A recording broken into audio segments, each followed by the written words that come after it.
Is it possible to predict the unpredictable? Could surgeons use a patient's own anatomy to create 3D printed life-size organ models to map out challenges ahead of time, making surgery more precise, efficient, and less invasive? Is it possible? It already is, because every day we're doing what's never been done. Learn more at mayoclinic.org/possible. Mayo Clinic. You know where to go. When it comes to quality sleep, Ashley has you covered with top mattress brands at winning prices and with special financing options available. You can snooze now and pay later. Plus, your mattress purchase helps give the gift of better sleep to children in need and U.S. Special Operations Forces. Visit your local Ashley store or shop online today and make every snooze count. Financing is subject to credit approval. See store or ashley.com for details.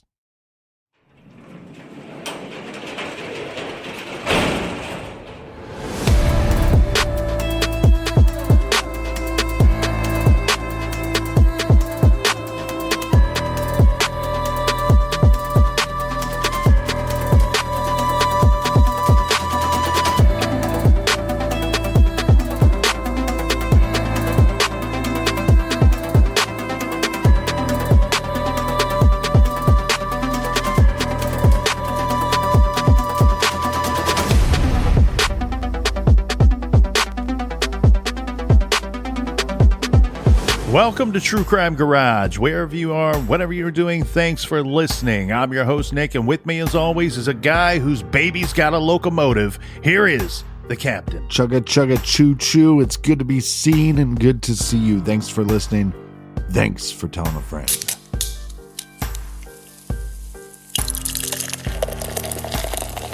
This week, we are very happy to be featuring Tiger Chainsaw Arms by the good folks down at Singin River Brewing Company. Why the crazy name? Probably because it's a crazy good beer. Tiger Chainsaw Arms is a Belgian triple American IPA hybrid, just like the exotic cat / power tool featured on the can art. It's exotic and weird and wild, and you're going to love it. Garage grade 4 out of 5 bottle caps. And here's some of our friends that helped us out with this week's beer run. First up, a big cheers to Judy in Gahanna, Ohio. And a big shout out to Darlene Danielson in Sugar Grove, Illinois. Thank you to everyone for helping us out with this week's beer fund. If you want to help us out with next week's beer run, go to truecrimegarage.com and click on the donate button. Yeah, BWERRUN, beer run. You can follow us on Facebook, Twitter, Instagram. You can follow the Colonel on Untapped and on Twitter as well, so you can be in the know of when we're dropping episodes or when we're dropping some bonus content. Also, sign up. Also, go, run, hurry, run today. Subscribe to our YouTube channel. We are doing some stuff, working some stuff out to deliver you some new content on the YouTube channel, so make sure you subscribe to that. Colonel, that's enough of the business. All right, everybody, gather around, grab a chair, grab a beer. Let's talk some true crime.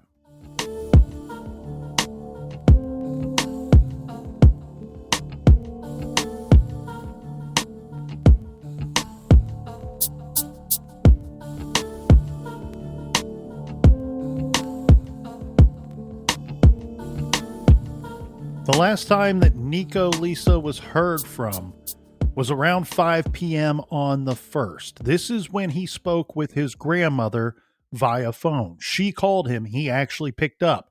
He said he cannot talk to her at that time and he would call her back. This is the last interaction that Nieko has with any of his family. At some point on the same day, and this is weird, Captain, because we're already talking about New York. And then we're talking about Nieko dropping Robbie off, or supposedly that's how the story goes anyway, that Nieko dropped off Robbie at his parents' home in Michigan. And then one thing that we do know that happened for certain is that somebody retrieves a Western Union money order for $90 made out to Nieko. He picks this up at a Western Union location that is in the state of Ohio, in our state. So they steal the truck in New York. Eyewitnesses of that no eyewitnesses of him dropping off Robbie in Michigan, and no eyewitnesses of him picking up this money order. That's how the timeline works out. Now, we should point out here before we move too far along, Nico's family, they're a little suspicious of Robbie Knight and Robbie's family. So they're getting this information from Robbie Knight's family that Robbie was dropped off by Nieko. Nieko may have robbed Robbie at gunpoint before dropping him off. Again, the only place that story comes from is Robbie and his family. I'm not saying that it's not true, just pointing out that Nico's family at least calls this into question. So we should as well as we continue on with the rest of this timeline. This will make that money order pickup in Ohio even more questionable, right? We know that it happened, but what happens here is on October 3rd, Monica receives an envelope in the mail that's postmarked October 1st. Inside of this envelope is her son's driver's license, Nico's driver's license. So he has a driver's license, no vehicle until he and Robbie steal this vehicle, or one of them stole it. There's a note inside the envelope as well that says that someone had found Nico's driver's license on the street in front of the post office in Hornell, New York. Again, this is about 20 miles from Jasper, where he was living at the time, or supposed to be living at the time. Now, keep in mind, his father lived in Hornell, so it wouldn't be out of question that he would be there. What I'm throwing in here as a big question mark is if he lost his license in New York, drops it, or some people have wondered, did he drop it on purpose as like a call for help, or to try to warn somebody that something was going on? He picks up the Western Union in Ohio. Now, I know that not everybody follows protocol all of the time. He would need his driver's license or some form of ID to retrieve that Western Union money order, which we know that he did.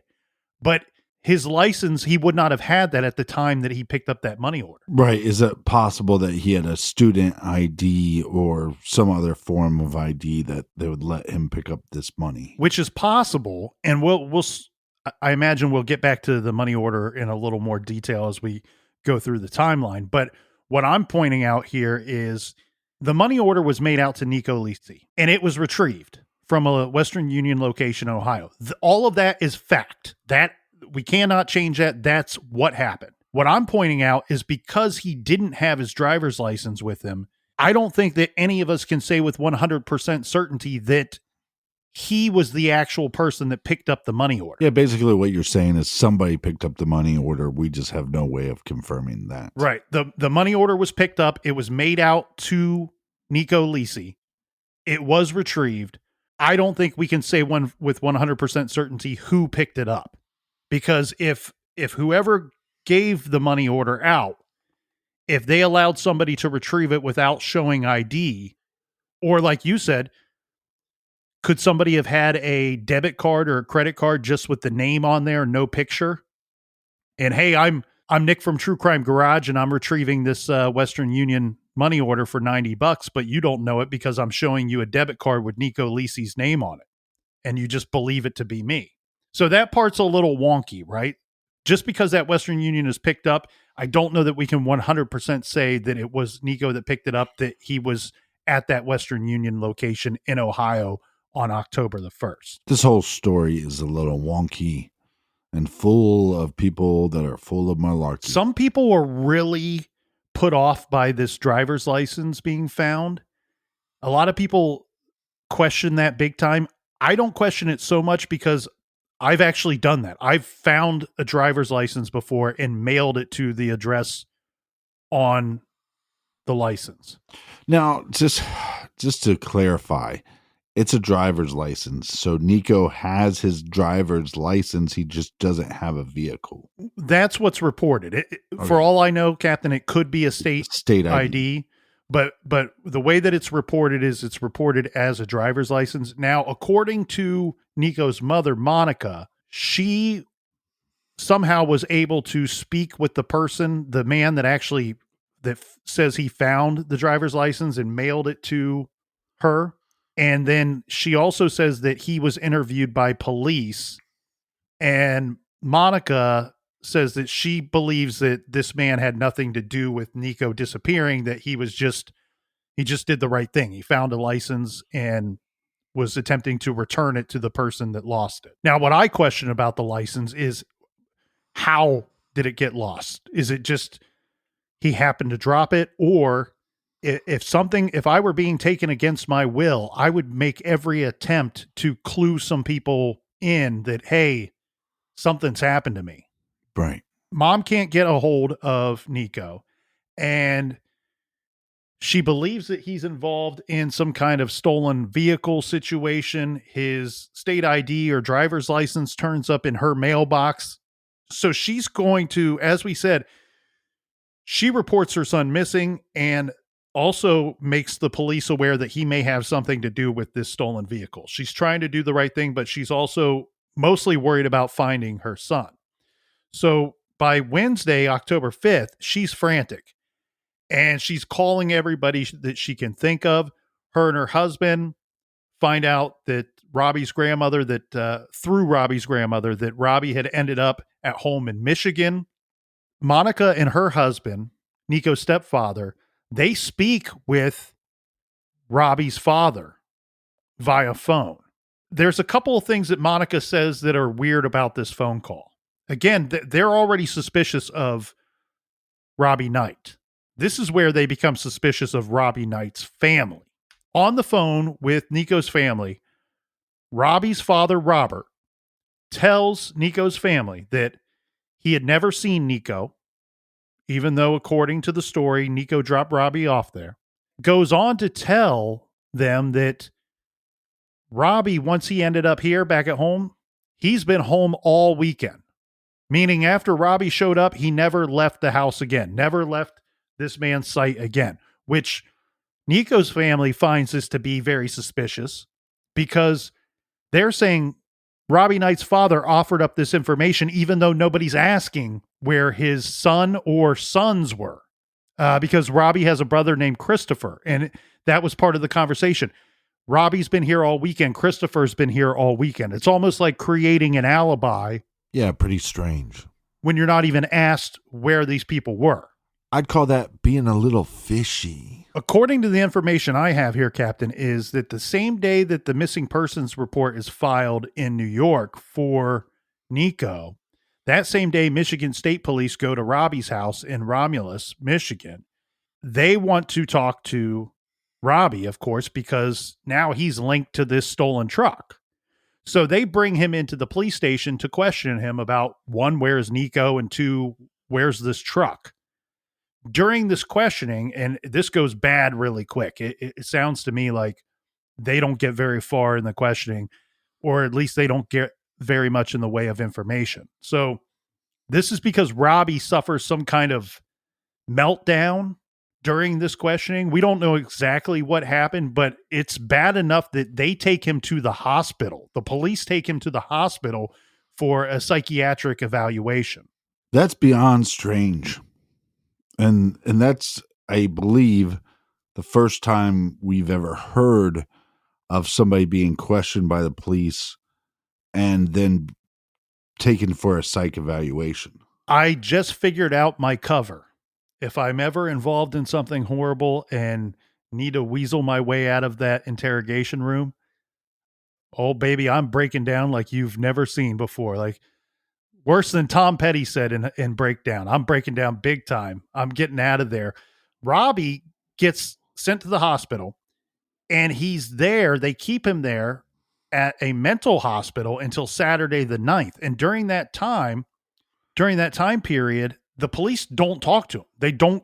They are not afforded the opportunity to speak with him. So this gives a lot of time and a lot of days to figure out, what am I going to tell these people?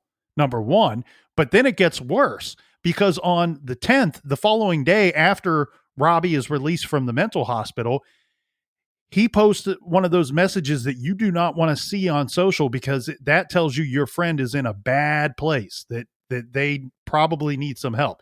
So this is on the 10th. Robbie posts on his Facebook page at 3:47 p.m., quote, "Can someone send me some love? I just got out of the hospital. I'm at a low place, but I'm getting better. I need someone to show me some love." Now, that's 3:47 p.m. Sometime after 8 p.m. that same day, Robbie Knight dies. Oh, shit.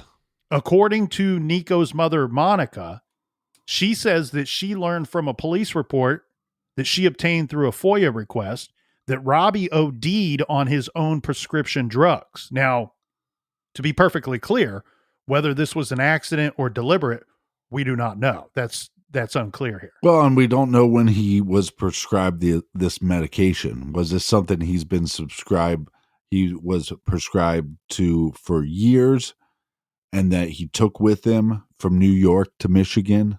Or was this something that they gave to him after he spoke with police, after being put in the psych evaluation? Right. You're exactly right. My guess would be that it was from the mental hospital, but we can't say that with any level of certainty here. But the what's really disturbing to this case is now we have someone who could very likely shed some serious light on what Nieko was up to or what was going on with the stolen truck situation. They're no longer around to provide answers. Well, very sad that we're losing a life, but also we're losing this information about Nieko. Of course, that's going to shock and scare Nico's family all at the same time. But while we're on the subject of Facebook here, Captain, Book of Faces, Nico's family at some point becomes aware that Nico's Facebook page had been deleted. That's fishy. This is because the family, they try to access, they go to his Facebook page to see if there's any activity on it while he's missing. The page does not exist anymore. I was just going to say that there's so many strange things. I mean, we can't prove that Nieko was in Ohio. We can't even prove that Nieko was in Michigan. Like you said, then Robbie's family is establishing alibis not just for him, but for his brother as well. It's beyond strange. Then you have Robbie where he's not going to talk to the police. Oh, you want me to get a psych evaluation? Well, I'm not going to speak with you. And then he dies. And this is after wasn't he the one that said, hey, I'm not going to bother you anymore? Yeah, Robbie said something cryptic to his grandmother when she drops him off at the cabin at what is Nico's family's cabin. Says something like, I'll be getting out of your life now, or I'm giving you your life back. That's what he said, which almost sounds like, hey, I've been a burden to you the last several years. I'm freeing you of that burden, which may mean something as simple as, hey, I mean, Robbie's 20 at the time.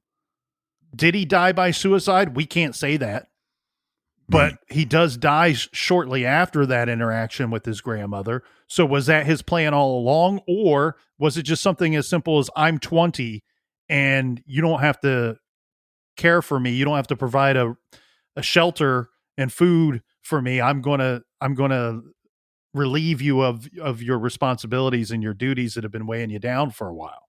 But maybe they thought, look, maybe they were running from something. We did something bad. We're going to get out of town. We're going to start a new life. In the process, we're going to steal a truck to get us there. There's a credit card in this truck. We're going to use that for gas and food.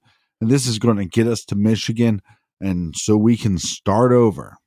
And as long as we don't get caught, then we won't have to deal with any of the charges from the stolen car, the stolen credit card, stuff like that. And then when you get caught, it's like he's still running by this OD.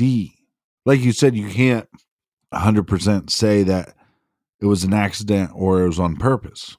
Well, and again, the truck thing's confusing too, because did he steal it? Did Robbie steal it? Did they steal it together? And where the heck is it at? Do you steal the truck so you can get out of Dodge? Or did you get out of Dodge because you stole a truck? Right. So this is where the Tennessee connection all comes back in. So we've got New York, Pennsylvania. If they were to have traveled and everything went down the way that Robbie says it went down, then that meant that him and Nieko went from New York to Pennsylvania to Ohio up to Michigan. And then Nieko went back to Ohio to retrieve that Western Union $90 transfer. But so remember, Nieko spent his junior year at Franklin High School in Franklin, Tennessee. And of course, during that year, he's going to make some friends while he's there. Monica, his mother, says that she's not really certain if he stayed in touch with any of these people once he moved back to New York for his senior year or even after high school in New York. Now, he could have. Just because she doesn't know that if he stayed in touch doesn't mean that he didn't. But now we're at the situation where police are looking for Nieko. They use his phone records, and his phone did ping in Nashville, Tennessee on October 1st, and it last pinged in Franklin, Tennessee at 5:05 p.m. Eastern time, which would be 4:05 Central time there on October 1st. So the ping that takes place at 5:05 Eastern time, this is when his grandmother called him. Remember, somebody picked up the phone, said, "I can't talk right now, I'll call back." So the phone records reflect that indeed on September 30th through October 1st, my notes say Nieko here, but I think maybe we should point out that maybe what's more accurate is Nico's phone traveled from New York to Michigan and then down to Tennessee.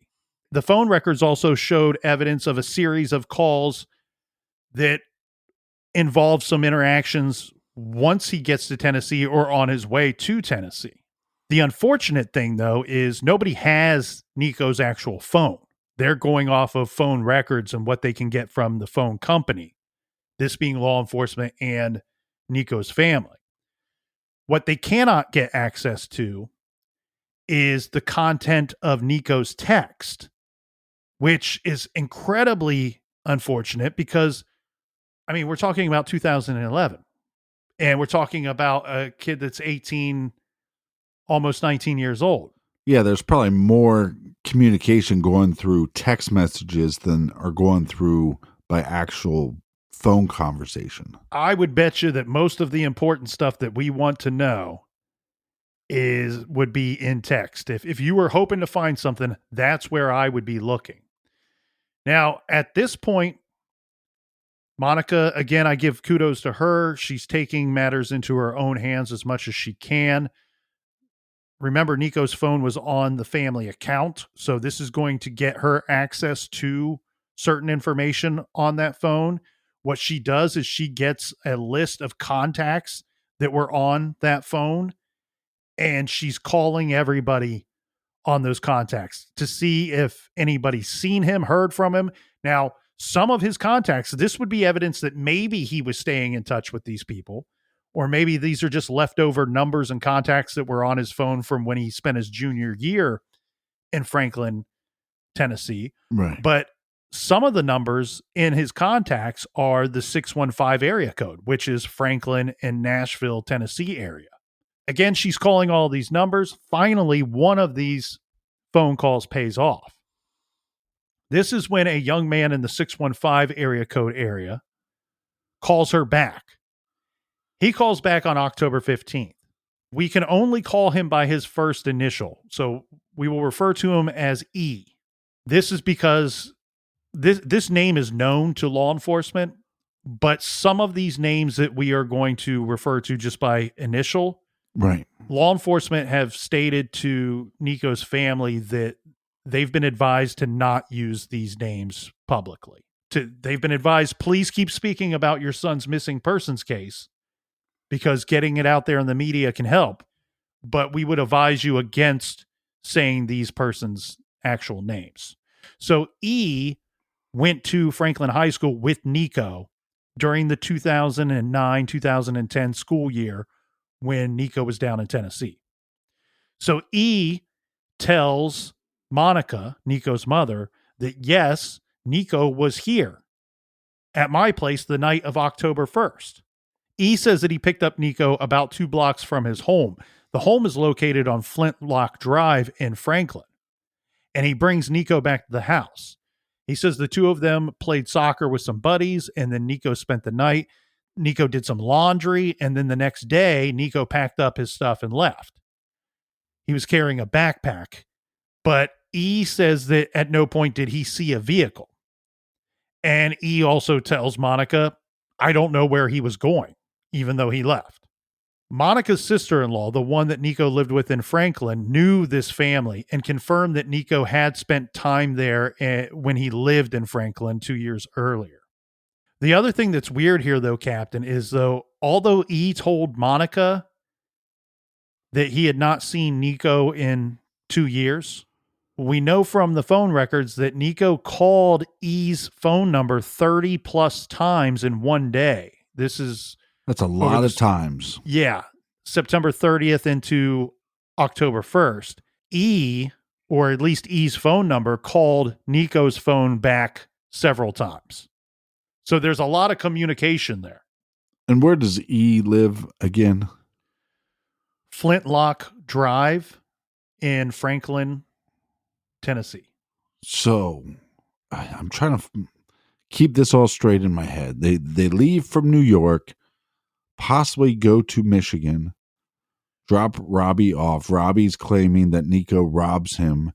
Nieko goes to Ohio, collects money, and then goes to Tennessee, where this E character claims that they hung out in Tennessee. Correct. And he says that other people hung out there with them. And this is where everything gets really wonky, because we're going to keep saying that Nieko went from New York up to Michigan, through Ohio, and down to Tennessee. But what I think we should point out is the only thing that we can definitively say is that Nico's phone made those travels.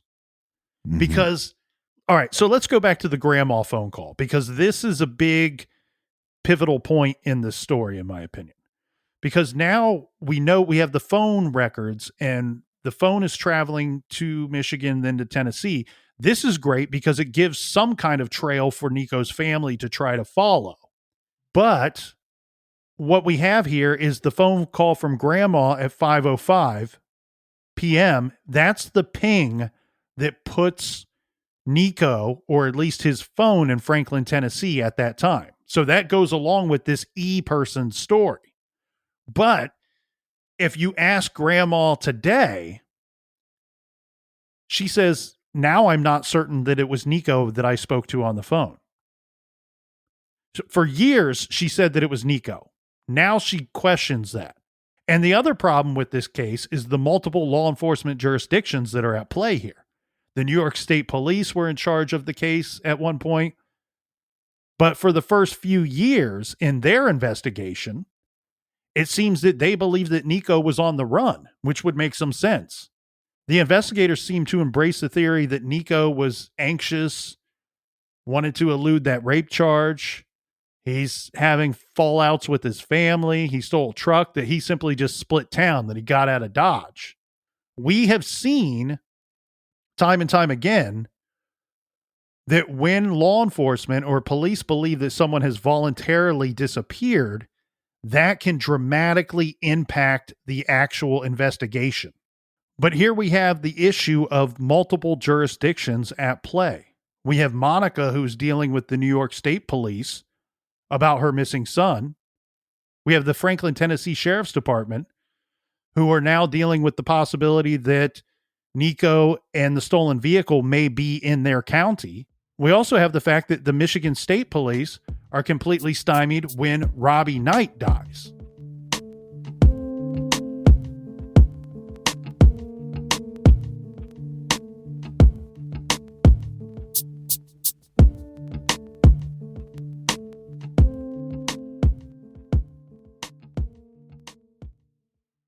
This show is sponsored by BetterHelp. Do you look forward to the holidays? Maybe you struggle with seasonal blues.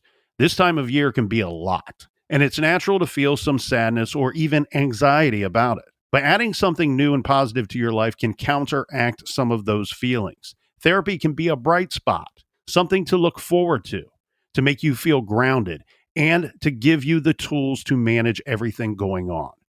If you're thinking of starting therapy, give BetterHelp a try. It's entirely online, designed to be convenient, flexible, and suited to your schedule. Just fill out a brief questionnaire to get matched with a licensed therapist and switch therapists at any time for no additional charge. Find your bright spot this season with BetterHelp. Visit BetterHelp.com/garage today to get 10% off your first month. That's BetterHelp, brewing.com/garage. Is it possible to predict the unpredictable? Could surgeons use a patient's own anatomy to create 3D printed life-size organ models to map out challenges ahead of time, making surgery more precise, efficient, and less invasive? Is it possible? It already is, because every day we're doing what's never been done. Learn more at mayoclinic.org/possible. Mayo Clinic. You know where to go. Rosetta Stone is the language learning program with a lasting impact. I've been using their app to learn French, and it's not just about memorizing words, but actually having real conversations. And it's not just French. They offer 25 languages. Right now, Rosetta Stone has an awesome holiday deal, 50% off their lifetime membership. Every language, unlimited access forever. For anyone keen on diving deep into a new language, check out rosettastone.com. It's a game changer. You can start your day off right when you find a professional on Angie to get your plumbing right first.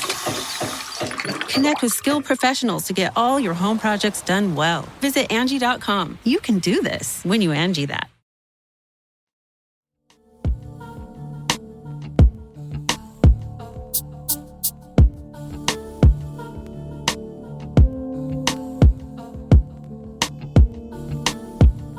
All right, we are back, everybody. Cheers to the people in the front and the people in the back, and to the Colonel. Cheers to you, Captain, and cheers to hopefully Nico's family getting some information, getting some answers soon.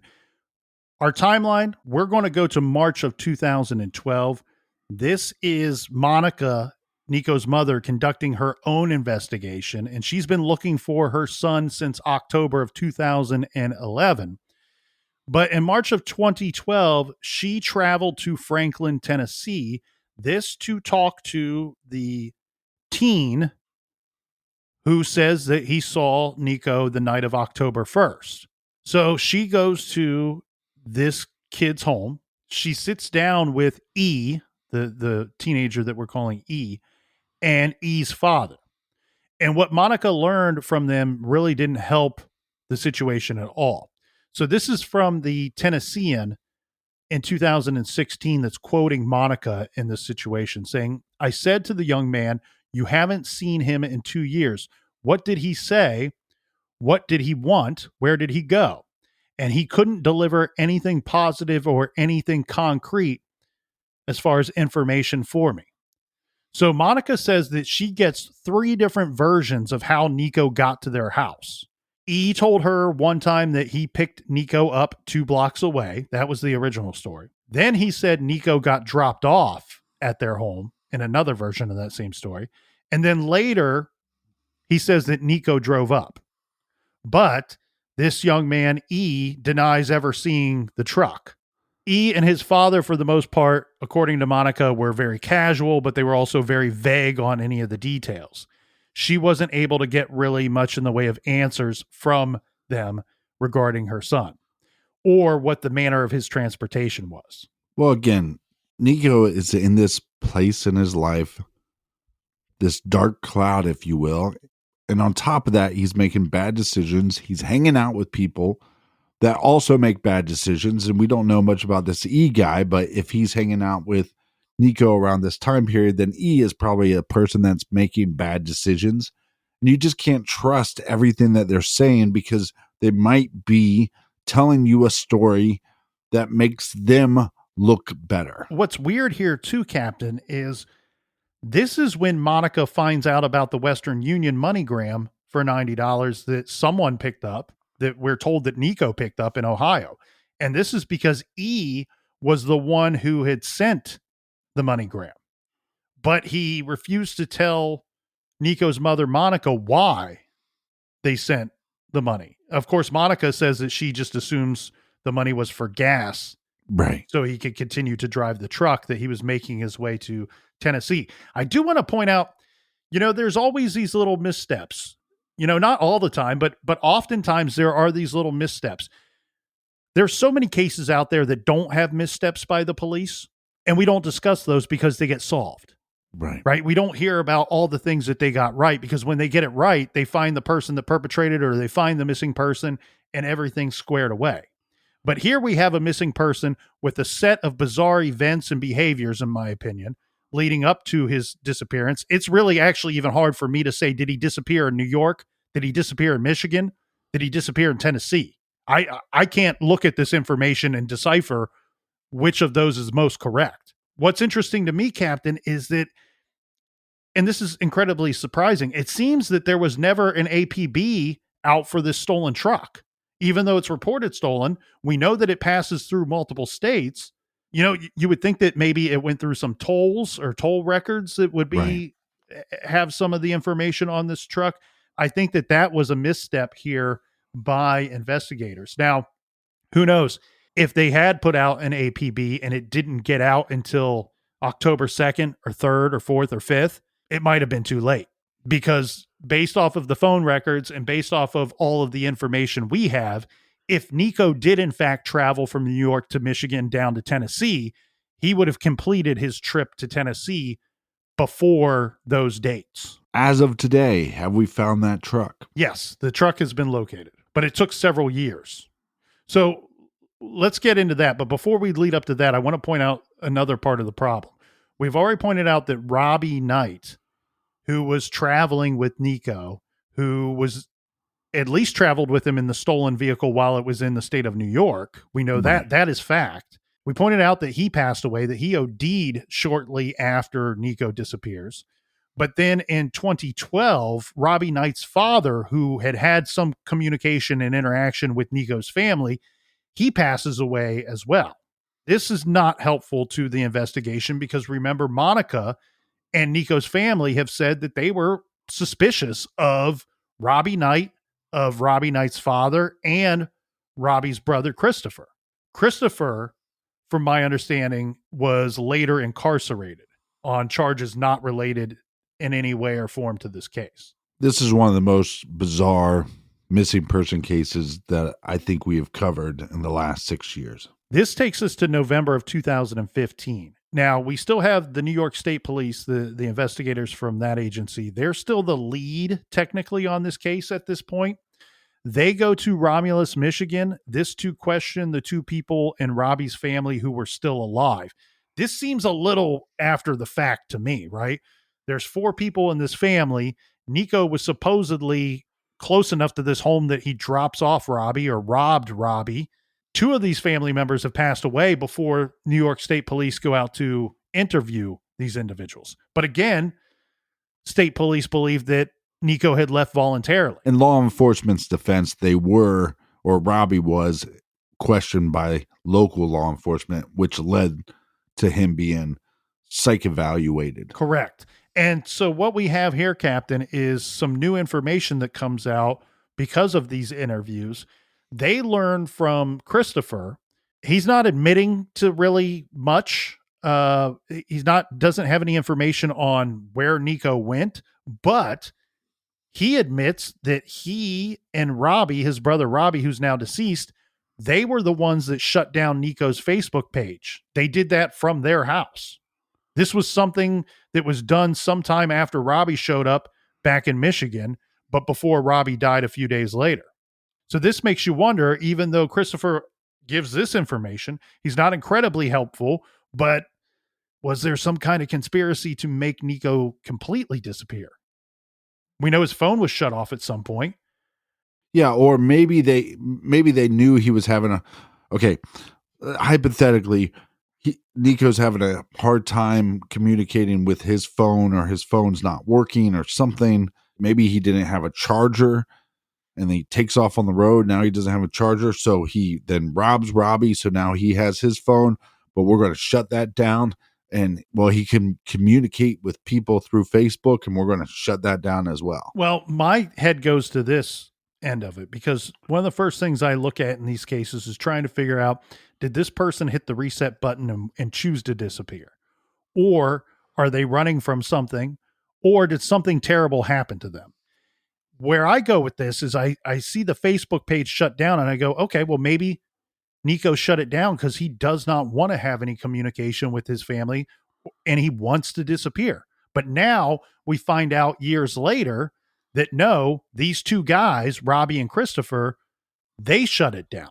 They shut down the communication. Yeah. Why did they shut down Nico's Facebook page? Is that to make Nico disappear because they did something to him? Or was that because would there be something incriminating that somebody could find on the Facebook page? Yeah, very good point. And this is why you're the colonel. And they don't let me leave my house. He's not allowed to leave. Just research cases, give us the information. As long as I wear that ankle bracelet, I can go in one handcuff. Yeah. So this leads us up to the point that you wanted to get to here, Captain. July 2016. This is it when E, the person that we are calling E, he's finally questioned by the New York State Police and the Franklin Police Department. This was the first time that New York State Police came to Franklin to talk to E and his family in person. They've had some communication over the phone, but this was the first time they're going to interview him in person. This is 5 years after Nieko goes missing. So Nico's family says that E was initially helpful in the investigation, but at some point lawyered up and he shut up. But we know that police got a tip while they were on the ground in Franklin, Tennessee.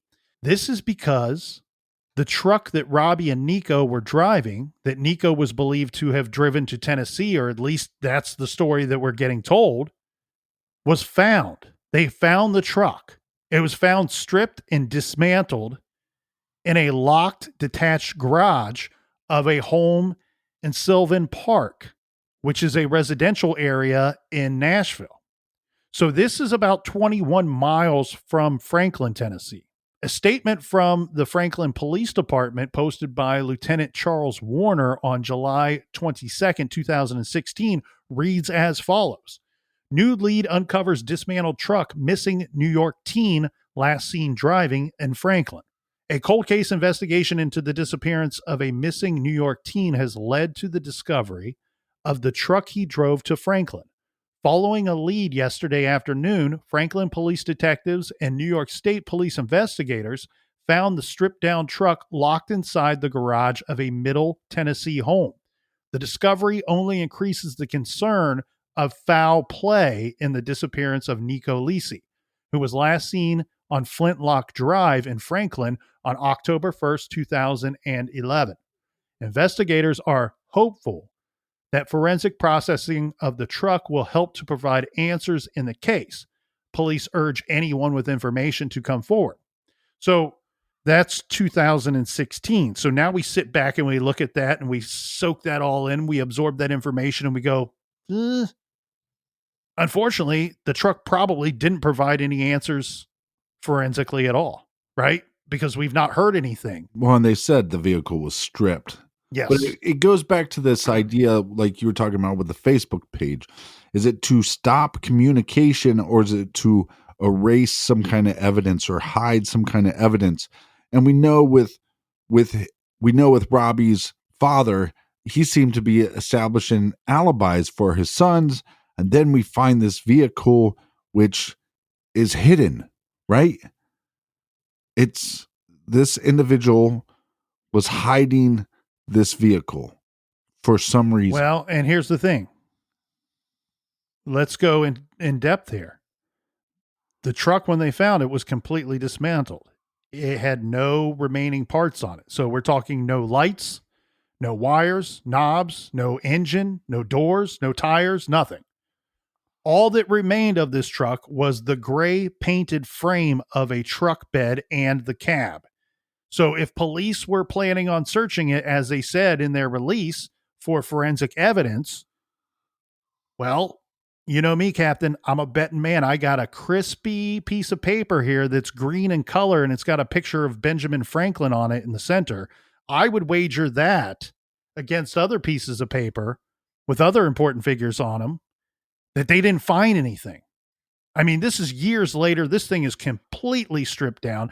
And in fact, someone had even attempted to remove all of the vehicle identification numbers off of this piece of tin. What the reason that they know that they found the right truck is somebody missed one, and they found the VIN on someplace of this dismantled truck.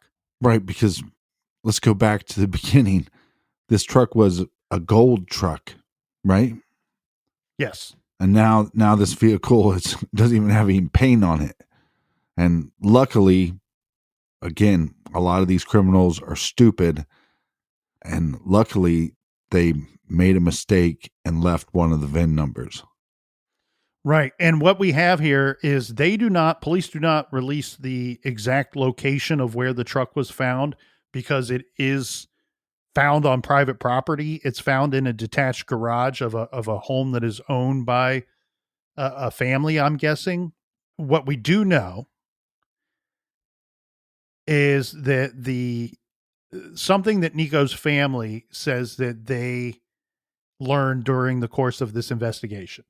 They say that at some point they overheard that the truck was found at a certain address in Nashville, and that Monica was later able to piece together some more information based on other information that she's received. So the house where the truck was found, stripped and locked in the separate garage, belongs to a family who lives in Franklin, Tennessee. This is not, we need to be clear here, this is not the person who we are calling E. This is not E's family home on Flintlock Drive that we've referenced a couple times. So this is another family. Now, in 2011, when Nieko went missing and the house that the truck was later found in, it was considered a party house. The Franklin-based parents own the home, but their teen son, who we've been instructed to call Jay, lived there. So Jay and E, they know each other, and Nieko knew them both. A family member of Jay, whose parents own the home, was renting the home in 2016 and was the one who allowed the New York State Police investigators to access the garage. So what's really weird here is that back in December of 2011, Monica receives a tip on Facebook from a girl who lived in Tennessee who gave her the name of Jay's family and suggested that she talk to Jay and his parents. So there was somebody that came forward years earlier saying, hey, you might want to talk to this Jay fella and his parents. And that's ultimately where they end up finding the truck stripped down in a locked detached garage. And this case is so difficult for me because the truck being found in Tennessee, to me, leans more towards the idea that maybe Robbie was telling the truth and he dropped me off in Michigan and then he took off down to Ohio, collected some money, from there went to Tennessee. But then it becomes a big question of foul play because you have this vehicle that somebody's obviously trying to destroy or make it so nobody knows who this vehicle belongs to.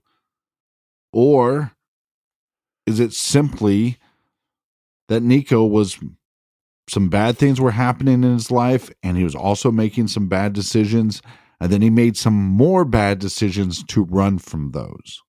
Well, plug your ears here, Captain, because I don't want your head to explode, because this case is very frustrating to look at, and this will make it even more frustrating. So the family that owns the home, remember, when it was found, the family that owned it at the time in 2016, they granted the police access to the garage. There doesn't appear that they're trying to hide anything. They let them look in the garage. They find this dismantled truck. They find a VIN, a vehicle identification number, on this scrap of metal that confirms that it was the truck that was reported stolen in New York. But this is 2016.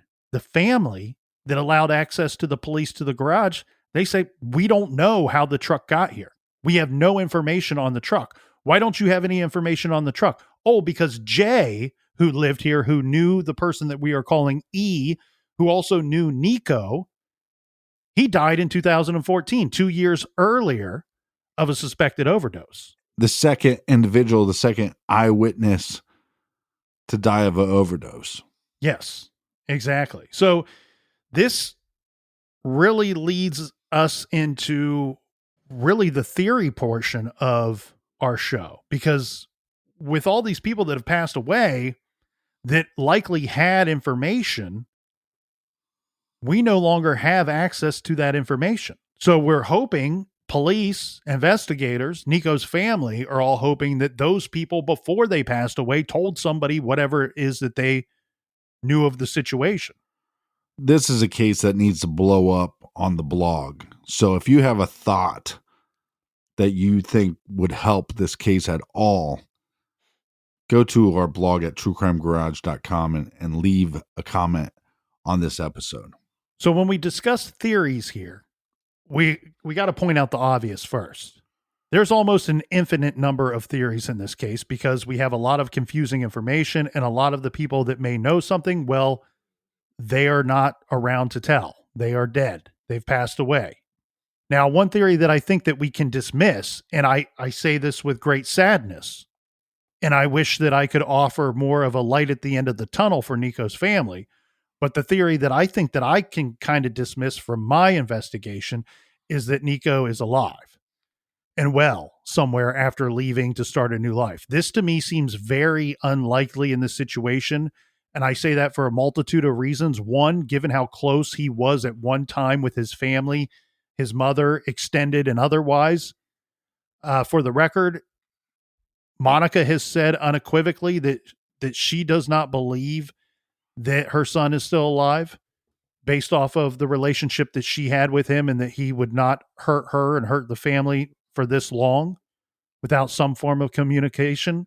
She and the investigators now, even though the state police at one time believe he left voluntarily, and that may be the case, he may have left their state voluntarily, but it seems like investigators now and Nico's family now believe that foul play is responsible for whatever happened to Nico. And the other thing that we should point out too is that some people are going to go, well, Nick, calm down, buddy. He was running from a rape charge. Well, that charge was eventually dropped. The charge against those other boys or men or whoever they were that were the allegations were put forward of rape on those guys, those charges were dropped as well. Yeah, and that's a big thing because to me, this idea that he was running from something, that's what he's running from. He's running from that statutory rape charge. But then bad shit happened. And if he was only running from that charge, and because that would have dramatically affected his future, once that charge is dropped, you come forward.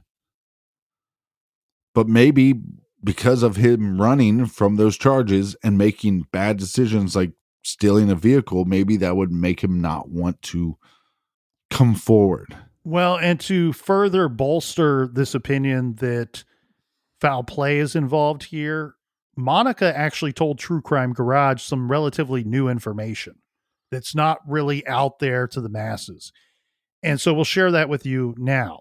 This went down in March of 2017. Monica says that the New York State Police informed the Steuben County, New York DA, that they believed that they had reason to believe and found these reasons in the course of their investigation that Nico was killed shortly after arriving in Tennessee. They said that they had obtained reliable information that Nico had died by means of homicide. So that really helps in the way of creating some kind of breadcrumb trail where we called everything into question earlier. We now sit here with this information and go, well, the New York State Police seem to believe enough so to tell the district attorney of Steuben County that what we came up with, what we found in our investigation was that, yes, Nico left New York voluntarily. Nico arrived in Tennessee. He was physically present at some point in Tennessee, and he's no longer with us because he died by means of a homicide. Well, and remember what his mother was saying and what the family was talking about, how he left Tennessee abruptly, and to do so just because you were a truant from school doesn't make a lot of sense. Was he trying to get out of Dodge gets out of Dodge. Is he trying to get out of Tennessee for some reason? Something bad happened. He goes back home. Some bad shit happens. He then makes a break for it. And then he's met with foul play in Tennessee based off of something that happened months earlier. Here's one thing that I want to circle back to, because when we look at these cases, I'm always trying to evaluate these individuals, these characters, if you will, within the story. And one of the characters is Nico's mother, Monica. I have found time and time again her actions to be incredibly level-headed, right? Oh, I'm not going to dodge the police. I'm going to inform them that my son's missing and also inform them that he may be involved in a stolen vehicle situation. If you find that truck, you might find my son. Right. Very level-headed thinking. Now, one interaction that I cannot vouch for, I was not present when this interaction went down. But what we are told by Monica and her family is that when they spoke with Robbie Knight's father, Robert Knight II, who is now deceased, and Robbie Knight III is now deceased. When they spoke with Robbie Knight's father, the father said, Nieko dropped him off here, and my son Robbie and my son Christopher have been home the whole weekend. They've not gone anywhere since Robbie got back. According to Monica, and that's the thing, when you review somebody's actions and their behaviors, she's not the type that comes off as, oh, she's just suspicious of everybody. Because she's pointed to certain people that are involved throughout the story and said, I don't think that person has anything to do with this. Or I don't think that this person was up to no good. They were just trying to help out. Example being the person that found the driver's license or the state ID and mailed it to her. And so she seems to be very level-headed, and yet she says she was almost instantly suspicious of this statement. Robbie and my son Christopher have been here the whole weekend, ever since he got back. Offering up this information, creating an alibi when one was not requested. To me, the police say that they have evidence, they have reason to believe that he was killed shortly after arriving in Tennessee. I'm starting to wonder, did Nieko arrive in Tennessee by himself? Or do we have one or both of these Knight brothers in the truck with him? And then this whole case too is, it's like a snake chasing its tail, eating itself, right? Cannibalizing itself. It's the chicken or the egg in a lot of these questions. Did they steal the truck because they needed to leave, or did they leave because they stole the truck? What happened after they got to Michigan? At what point do things turn for Nieko? Turn bad for Nieko from these people that are supposed to be his friends? Everybody that we mentioned was considered to be a friend of his at one point. This E fella, this J fella, Robbie, all who have passed away, by the way, some of them from drug overdoses, accidental or purposely, we don't know. Did something drive these individuals? Did they do something that drove them to that end? And why did they go to Tennessee? What happened with the truck? Was he killed because of the truck? Did they try to sell it for parts? Did they try to fence a stolen truck and that went wrong? And that's what happened to Nieko? It's a lot of the chicken or the egg. Just to touch on something that you were saying, did he arrive in Tennessee? Did Nieko arrive in Tennessee in that truck by himself? Or was Robbie or his brother with him? Or was there a confrontation, like Robbie claims, that was a little more heated or a little more involved, or maybe Nieko knew more information about Robbie than he wanted him to know, and they chased him down to Tennessee? In November of 2017, the Tennessee Bureau of Investigation took over this case. And in September of 2020, the Tennessee Bureau of Investigation premiered a video on this investigation into the disappearance of Nieko. This video shows the home where the truck was found and shows the truck as it is now itself, and also includes a plea for information. As far as Nieko's mother, Monica, goes, she says she is long since past worrying about justice or convicting anyone or retribution. She has spent the past 11 years plastering flyers up, traveling to talk to witnesses or potential witnesses. She's spent some of that time harassing the police for information, also attending missing persons rallies and conferences, creating the Search for Nieko Lisi Facebook page, and of course, making her rounds to different shows and podcasts like ours and speaking with us. After more than a decade of searching, she is exhausted and has just one goal. She just wants to get her son's remains back. She does not believe that he's alive. She says if he were, he would have been in contact, especially after the charges against him were dropped. And she told WilliamsonHomepage.com, quote, "My main focus is just to find my son's remains. If anybody knows anything, I want them to come forward to police, to me, anonymously, to either. I don't care. My focus is to find my son. My focus is not on the people responsible anymore. I need to know where my son is." The investigators from TBI continue to seek information from anyone that was hanging out at the house where the truck was found, or remember being at a party at that, what was known to be a party house at one point. The investigator says that someone knows how the truck got there and someone knows how it was dismantled, and that people in the Nashville and Franklin area know exactly what happened to Nieko. Monica tells us that there are several families in Tennessee who are involved in what happened to her son. Nieko Lisi is a Caucasian male with brown hair and brown eyes, 5'10" to 5'11" tall, 160 pounds. He was last seen wearing a black hooded sweatshirt, red shorts, sneakers, and a silver crucifix. Nieko had several tattoos, including an unfinished guardian angel and a crescent moon on his left side, 4 Chinese symbols on the back of his upper right arm, and a large kneeling woman with a devil's tail on his right side.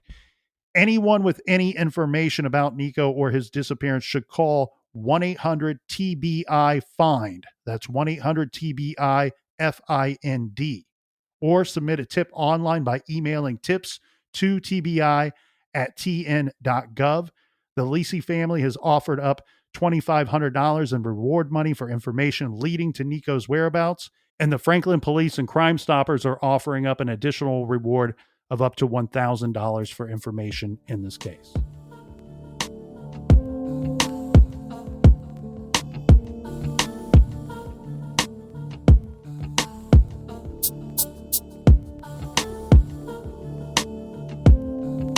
I want to thank you so much. I want to give you hugs and kisses. If I can, let me get close to you. Colonel, do we have any recommended reading for the beautiful people? Yes, we do, Captain. This week we are recommending a book called Ohio Heist: Historic Bank Holdups, Train Robberies, Jewel Stings, and More by Jane Torzillo. You're going to want to check this out if you love you some true crime, if you love you some Ohio true crime. This book features all of the great bank holdups, train robberies, and heist that you can think of coming out of the great state of Ohio, including some of the John Dillinger crimes that were committed. Check out Ohio Heist by Jane Torzillo. You can find that on our website at truecrimegarage.com. Click on the recommended page. Yeah, all the guy wanted to do was go watch a movie and his girlfriend had to turn him in. Ain't that the life? And until next week, be good, be kind, and don't litter.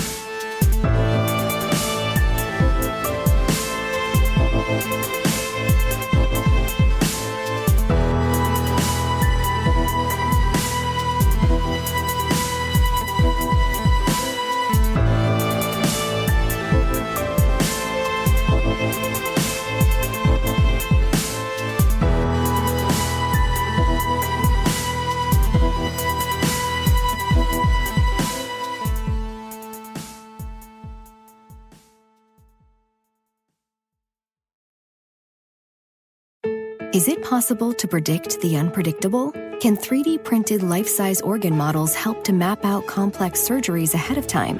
Is it possible? It already is right here. Mayo Clinic. You know where to go.